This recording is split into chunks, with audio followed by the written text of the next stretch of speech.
Je vais vous faire un résumé de Genèse 2, versets 1 à 25.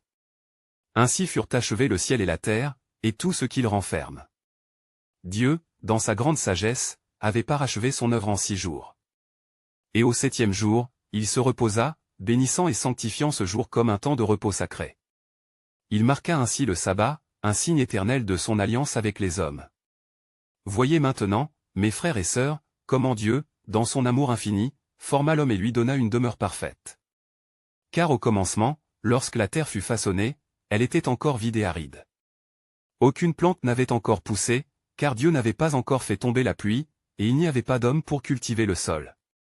Mais un flot montait de la terre, irriguant toute sa surface, préparant le terrain pour la vie.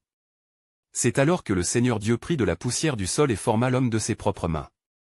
Il lui insuffla dans les narines un souffle de vie, et ainsi l'homme devint une âme vivante. Voyez ici la tendresse divine. Dieu ne se contenta pas de parler l'homme à l'existence, comme il l'avait fait pour les cieux et la mer, mais il le façonna, il le modela avec soin et amour. Et le Seigneur Dieu planta un jardin en Éden, un paradis de beauté et d'abondance, à l'Orient. Il y plaça l'homme, lui offrant ce lieu comme demeure. Là, il fit croître toute espèce d'arbres agréables à la vue et bons à manger. Au centre du jardin se dressaient 2 arbres particuliers, l'arbre de vie, porteur d'immortalité, et l'arbre de la connaissance du bien et du mal, porteur du discernement divin. Un fleuve coulait d'Éden pour arroser le jardin, se divisant en 4 bras, le Pichon, le Gihon, le Tigre et l'Euphrate. Ces eaux nourrissaient la terre et lui donnaient richesse et prospérité. L'or, les pierres précieuses et l'aromate y abondaient, montrant la générosité du Créateur. Le Seigneur Dieu plaça l'homme dans ce jardin pour qu'il le cultive et le garde. Il lui donna un commandement solennel, « Tu peux manger librement de tout arbre du jardin, mais tu ne mangeras pas du fruit de l'arbre de la connaissance du bien et du mal, car le jour où tu en mangeras, tu mourras. » Mais Dieu vit que l'homme était seul, et il dit, « Il n'est pas bon que l'homme soit seul. Je lui ferai une aide qui lui soit assortie. » Alors il forma de la terre tous les animaux des champs et tous les oiseaux du ciel. Il les amena à l'homme pour voir comment il les appellerait, et chacun reçut son nom de la bouche d'Adam. Pourtant, parmi toutes ces créatures, aucune ne fut trouvée qui puisse être une compagne à l'homme. Alors Dieu fit tomber un profond sommeil sur l'homme. Pendant qu'il dormait, il prit une de ses côtes et referma la chair à sa place.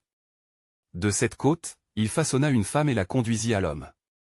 En la voyant, Adam s'écria dans la joie, « Voici enfin l'os de mes os et la chair de ma chair.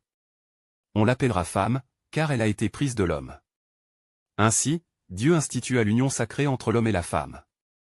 C'est pourquoi l'homme quittera son père et sa mère, s'attachera à sa femme, et tous 2 ne feront plus qu'un.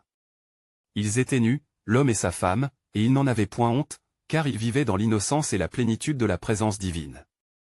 Voyez, mes frères et sœurs, comment ce récit nous enseigne la beauté du dessein de Dieu.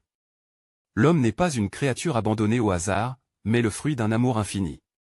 Il est fait pour vivre en harmonie avec son Créateur, pour cultiver et garder le jardin de la vie, et pour partager une union bénie avec son épouse. Puisse cette parole de la Genèse nous rappeler d'où nous venons et nous inviter à revenir toujours à notre Créateur, source de toute vie et de tout amour. Amen.